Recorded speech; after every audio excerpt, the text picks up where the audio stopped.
guys, welcome back to part 2 of my reading of Nahjul Balagha Sermon 1. So I messed up when I recorded part 2, so I'm just doing it again, hence why I'm wearing different clothes. I also messed up and posted my part 1 of Sermon 1, and I wrote on the video Sermon 2 by mistake. So you'll notice it, I guess. I don't know, maybe you have already, but it's Sermon 1 actually. Sorry about that. So yeah, I messed up because the first time I recorded part 2, I kept reading. I didn't know where the sermon ended, so I kept reading past the sermon. And then I was like, wait a minute. So I'm just going to read it again. So we started from here. So the sermon continues. Bismillahirrahmanirrahim. In this way, ages passed by and times rolled on. Fathers passed away while sons took their places till Allah deputed Muhammad ﷺ and as his prophet in fulfillment of his promise and in completion of his prophetic mission.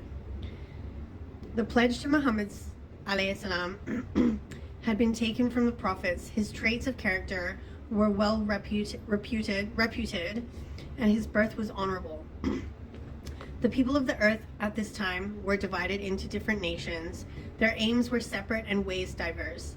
They either loved Allah and his creation, or twisted his names, or turned to those other than him.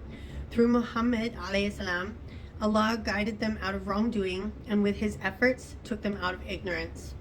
Then Allah subhanahu wa ta'ala chose Muhammad ﷺ to meet him, preferred him for his own nearness, regarded him as being too dignified to remain in this world, and decided to remove him from this place of trial. So he drew him towards himself with honor. May Allah shower his blessings on him and his progeny. Alayhi salam. Okay. But the Prophet alayhi salam left among you the same which other prophets left among their people. Prophets do not leave their people intentionally in the dark without a clear path and a standing ensign.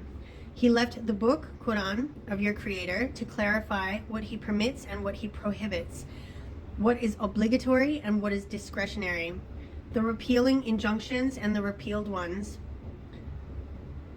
the permissible matters and the compulsory ones, what is particular and what is general, lessons and illustrations, long and short ones, clear and obscure ones, detailing the Quran's abbreviations and clarifying its obscurities. In it there are some verses knowing which is obligatory, and others people's ignorance of what is permissible. It also contains what appears to be obligatory according to the book, but its repeal is signified by the Prophet's deed or sunnah, or that which appears compulsory according to the Prophet's deed or sunnah, but the book permits one not to follow it. Or there are those verses which are obligatory in a given time, but not so after that time period. Its prohibitions also differ. Some are major ones, for which there exists the peril of the fire, or hell, and others are minor, for which there are prospects of forgiveness. There are also those of which a small portion is also acceptable to Allah, but they are capable of being expanded. Allah has made the pilgrimage, or Hajj, to his sacred house obligatory on you. People go towards it to satisfy their first thirst for spirituality, as animals and birds yearn to the water springs to quench their thirst for water. Allah, the most glorified one, made it a sign of their supplication before his greatness and their acknowledgement of his dignity. He selected from among his creation those who, on listening to his call, responded to it and testified to his word.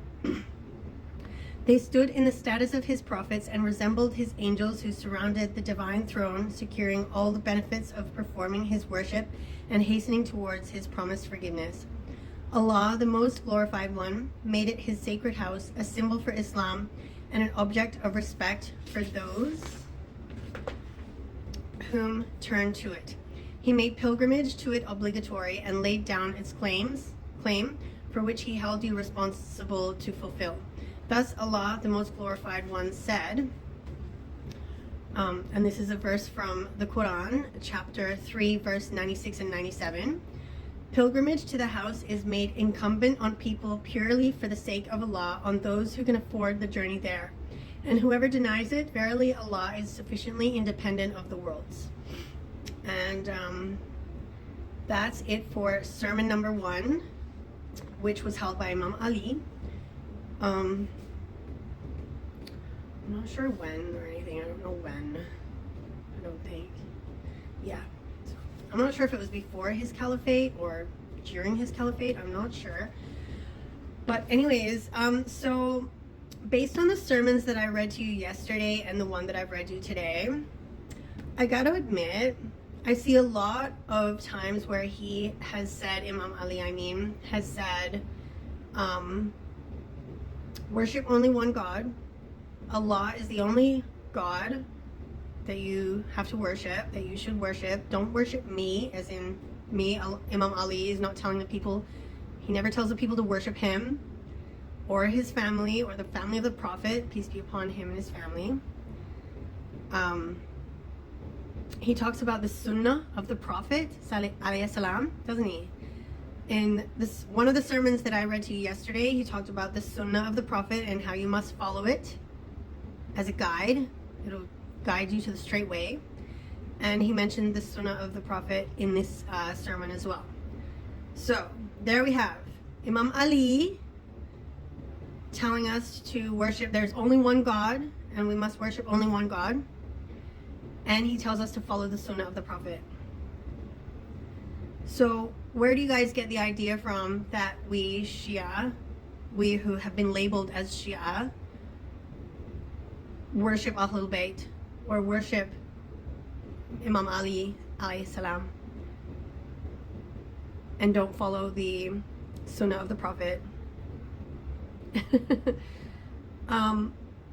Okay, just because there's a Ya in front of Ali's name, yes, I can read Ya Ali. I painted this. This is my painting. All these paintings are mine. I'm an artist. Just because you put Ya in front of someone's name does not make it a supplication. It doesn't make it a prayer. It doesn't make it a dua or any form of worship. It's just saying O. It's like putting O in front of someone's name. That's it. So those of you who come on my videos and try and call me a kafir, try and tell me I'm not Muslim,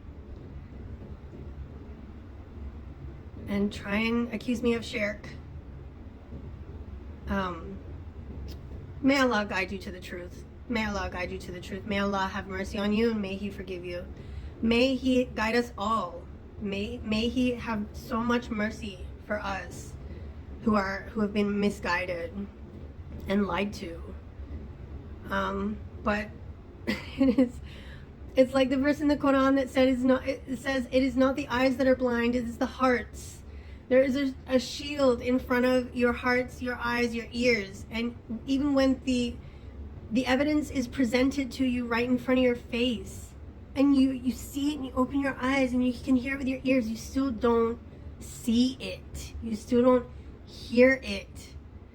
Anyways, I'm not gonna say this anymore. Like, you guys can do whatever you want to do.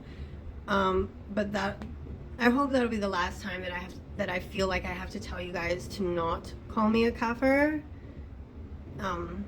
And accuse me of shirk, and then accuse me of lying as well, because I, as a Muslim, believe in my number one belief, my first belief as a Muslim before anything else is La ilaha illallah.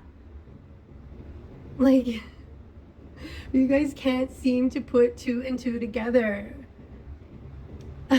Anyways, well, I hope you can join me tomorrow, because tomorrow maybe I'll read sermon 2 by Imam Ali, the 4th rightly guided Caliph. All right, have a blessed evening. Good night.